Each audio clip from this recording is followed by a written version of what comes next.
Dexter, Bones, CSI, Forensic Files, and a million others. Forensic science is everywhere in pop culture, and it's some of our favorite media to consume. But how much of it is accurate? One thing is for certain, forensic scientists in real life and on TV absolutely love to find and analyze DNA. But do you really know how DNA is used in crime scenes, other than how we've seen perfectly made up actors use it? Do you know the capabilities of DNA analysis or how incredible its history is? In this video, let's all put our CSI hats on and learn about it together. Okay, now that we're all on the same page that your favorite TV forensic scientists don't tell the whole picture about forensics and crime scenes, let's talk a bit more about crime scene investigation in general. First and foremost, what is a crime scene?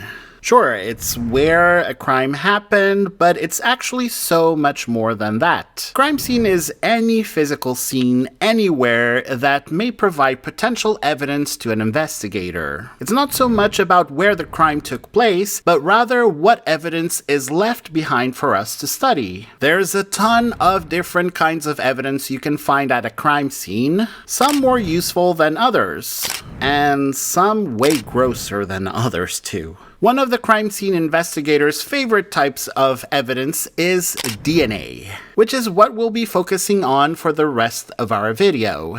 Before we get too invested in how great DNA is in forensic investigation, it's important to remember that we haven't always been able to use DNA to our advantage. The widespread use of the DNA testing that we see on our favorite shows hasn't been around forever. Before this, investigators had to rely on other forms of evidence to gather their information, like secretor analysis. Secretor analysis uses bodily fluids to tell your blood type.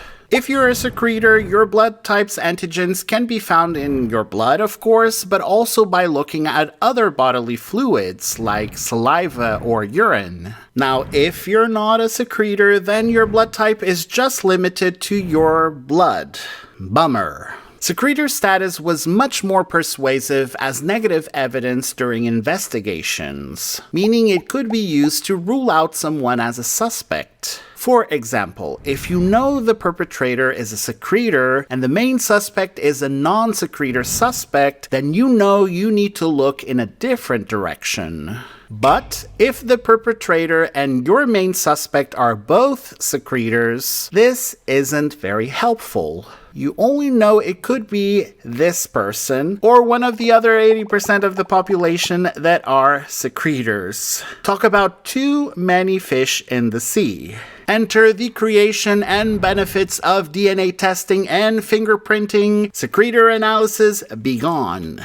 In 1910, Clarence Hiller's family home was robbed in Chicago. The assailant fled the home thinking he got away, but left an incredible clue: a fingerprint. This lone fingerprint was the first of many to be used in a criminal trial in the United States. Although basic fingerprint analysis has remained an excellent form of positive identification, we found an even better method to account for the increasingly fingerprint evasive criminals these days. Introducing the new and improved fingerprinting, DNA fingerprinting. This technique is credited to a UK geneticist named Alec Jeffreys while working at the University of Leicester. Jeffreys was studying how genes vary once they're inherited, as well as human genetic code, looking at unique markers in human DNA. Through his lab work, Jeffreys discovered stutters in the DNA sequence called mini-satellites, or short repetitive DNA sequences occurring in our human genome. Now, these mini-satellites are so unique they can be used to identify specific individuals. Now, this discovery only took Jeffreys so far. After a while, his lab work method wasn't working how he wanted it to, and he couldn't get any closer to his mini-satellites. This inevitably led to Jeffreys' eureka moment in the 1980s, when he decided decided to take a chance in a lab test. Taking DNA samples from his lab technicians and their family, Jeffries applied a radioactive probe to the DNA samples. This probe attaches to and highlights specific DNA sequences. Well, maybe it's not so much of a highlight as it is a black blob. After examining an X-ray of these black blob sequences, Jeffries noticed something incredible. Everyone in the same family had some similar black blobs, mini satellites, showing that they were related. But yet, each one was entirely unique to the individual. This is exactly when Jeffries accidentally, on purpose, invented DNA fingerprinting. This discovery not only fundamentally changed Jeffries' career, but also changed the trajectory of forensic testing forever. Well, now we know where DNA fingerprinting came from. Thanks, Alec. But when was it first used? Alec did not need to wait long to see his discovery used in forensics, although the circumstances in which he saw it in action were less than ideal. News got out about Jeffries' discovery, and the UK police asked him to support a local murder investigation. Dawn Ashworth, a 15-year-old girl, was tragically murdered in Leicestershire, England in 1986. Only 3 years earlier, a 15-year-old girl, Linda Mann, was murdered in the same way. DNA samples from bodily fluids found at both crime scenes showed blood from individuals with the same blood type. At the time, police already had a suspect, Richard Buckland,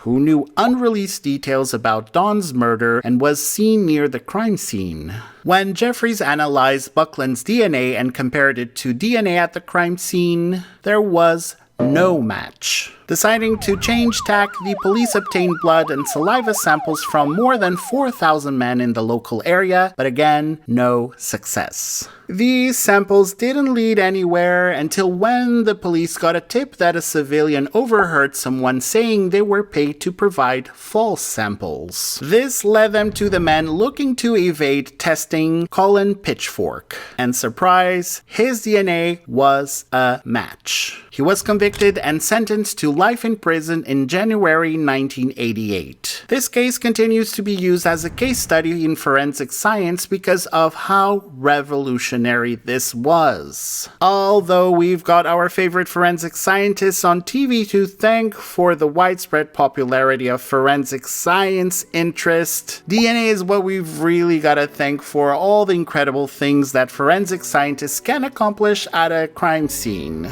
Or if you want to be more accurate, then thanks, Alec Jeffries. Thanks for sticking around to learn more about the history of DNA analysis in crime scenes. Click on the next video to continue learning more about how DNA is used in a crime scene. Like the video if you want to see more of these on this channel, and subscribe if you don't want to miss the next upload. I will see you next time.